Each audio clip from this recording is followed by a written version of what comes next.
guys, so it's the beginning of the year, which means that people are making their TBRs for the year.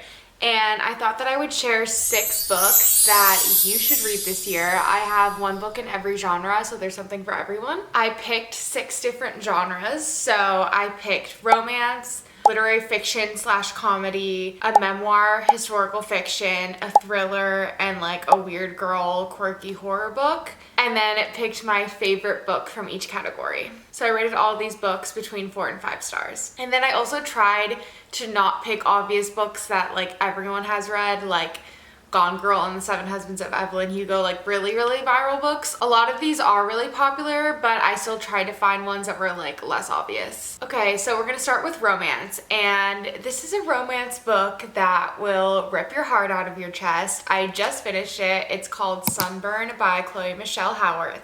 I listened to the audiobook and I loved it so much. It's one of my favorite books of all time. I rated it 5 stars. I loved the audiobook. I listened to the one narrated by Tony O'Rourke, so I would recommend that one if you're gonna listen to the audiobook.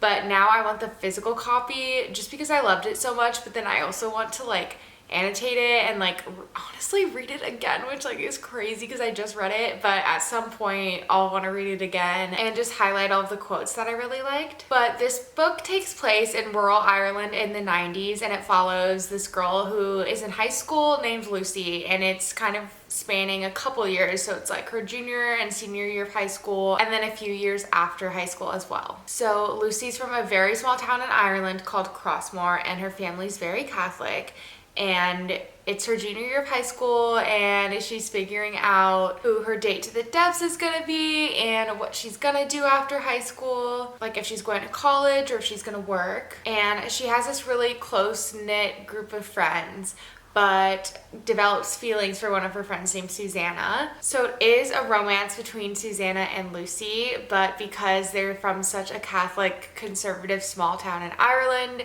they cannot make their relationship public. I cannot get over the writing in this book. The author is incredible. She just perfectly wrote the inner monologue of a character who's that age. Like I feel like a lot of times when authors are writing a younger character, like it kind of feels like an older person writing a younger character. But this genuinely felt like an 18-year-old girl's thoughts, which was so cool. And that's how I can tell that an author is like so talented. And another thing that I really liked about the writing is that the author described really mundane things in such detail that you really felt like you were there. Like I was completely transported to that world, which I think is so cool and so hard to do. So she described like characters, habits, the settings, what people looked like how it felt to be in certain environments. And I think describing the mundane things is just what made it so descriptive and so good. And the writing was also beautiful. There's a lot of letters in this book, and the letters are so romantic. It's just like amazing. Also, sometimes I feel like some audiobook narrators just like overact or they bother me and it kind of ruins the book for me, but not this one at all. Tony O'Rourke was perfect. And the themes in it are coming of age, Catholic guilt, like growing up gay in a religious family, the main character's personal relationship to religion and how that shapes how she sees herself. So if any of that resonates with you, I would highly recommend. And it's so funny. I feel like this book is so popular right now. Like it's all over my TikTok feed now. But yeah, I'm gonna try to buy the physical copy soon. Then for literary fiction, I'm gonna recommend Good Material by Dolly Alderton. I feel like a lot of people would like this because it is just so funny and the character's kind of relatable, even though it's like about a 35-year-old man. It's even funny as a woman to read. So this book is about a 35-year-old man named Andy. He's living with his girlfriend who he's in love with and wants to marry, but then she dumps him. And he's a comedian, but he's not very successful, so he doesn't work a lot and he has like no money. And because of this breakup, he has to get back on his feet, so he has to find new housing and also try to get work. So he gets into this really interesting living situation, which is funny. And then it's also about his relationship with his friend group, and the people in his friend group that are like married and very successful and like how he feels about them. So it's kind of like the same humor as her other books, like Ghosts and Everything I Know About Love, which I just love Dolly Alderton so much. Like I always really enjoy her books, but I really like this one because it's from a different perspective. It's from a man instead of a woman. And Dolly Alderton just knows how to write comedy while also making it kind of deep and making you really care for the characters. And I just really like how she weaves comedy and emotion together like that. Then for a memoir, I don't read a lot of memoirs, especially celebrity memoirs. I haven't read that many, but I listened to Finding Me by Viola Davis, and that is by far the best memoir I've ever read.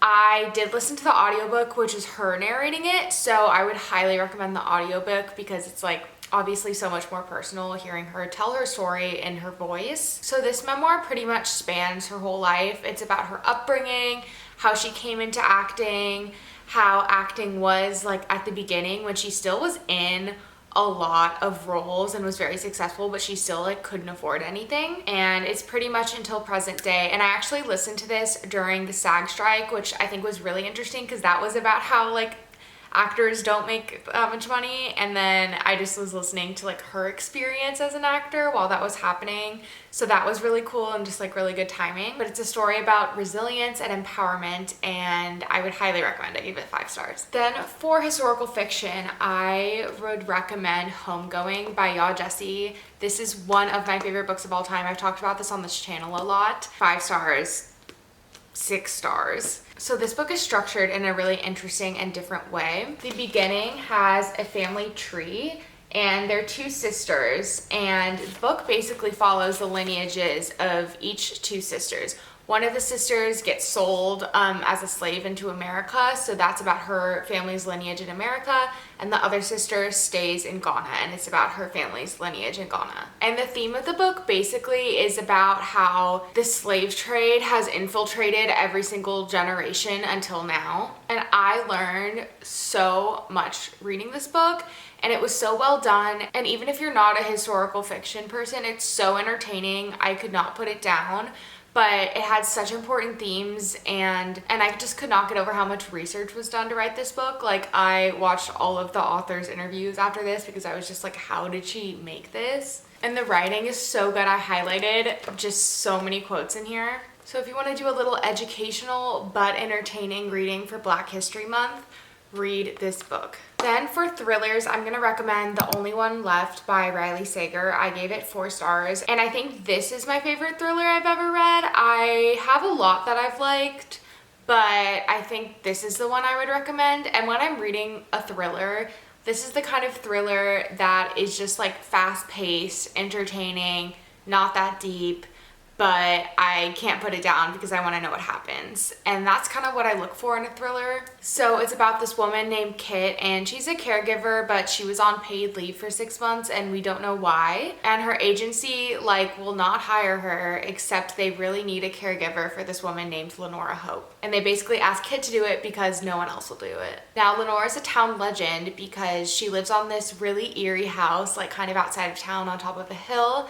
and her entire family was murdered, but Lenora was the only one left, which is why the book is called that. And because of that, everyone assumes that Lenora killed her whole family, but there was never enough evidence to convict her, so that's why she's not in prison. So basically, Kit starts working there, and you start to see Kit's relationship with Lenora develop, but then Kit is really curious as to what happened and who killed her whole family. So Kit starts getting a little nosy and looking into things and asking her questions, and it's like a dual timeline between a letter or like manuscript thing that Kit's reading and then what's happening in real time. But I really liked the personal relationships between the characters. I really liked the setting of the house on the hill. It was like super eerie, and the house just was kind of chilling, and like I don't think it was actually haunted, but it was like haunted vibes. And I like wanted to stay home and read it. Like that's how addicting this book is. I couldn't put it down. I finished it in like a couple days. And the twist at the end totally got me. So I would really recommend this one. And I also have recommended this to friends and they really liked it.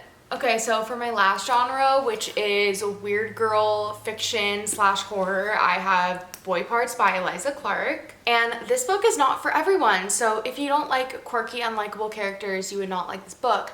But if that's your jam, you've probably actually already heard of this or read it, but if you haven't read it, I'm going to convince you. So this is about a woman named Irina who is a professional photographer, and she gets accepted into an art show and has to go back and look through all of her photos.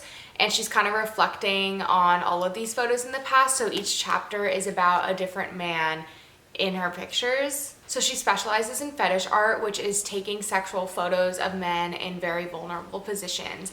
And again, like I said, she's an extremely unlikable character. So the way that the narrator like describes people it's really funny and vulgar and grotesque. And this book is commentary on power dynamics and how the main character wants men to be afraid of her, so she keeps pushing the line further and further with the photos that she's taking of them, and they're just never afraid of her. But I like gasped when I found out why the book is called Boy Parts. Once you get to that part, it's like crazy. But I really enjoyed it because I like horror and I always enjoy reading an unlikable female character. I just think it's like funny and really entertaining. And it kind of starts an interesting conversation and makes you think about power dynamics between men and women, but also just fun vibes if you like that. Okay, so those are all of the 6 books that I am recommending to you based on genre. Thank you so much for watching. If you've gotten this far, comment below what book you're reading right now. I'm curious. And let me know any other videos you want to see. Subscribe if you want to see more videos like this, and like this video if you liked it.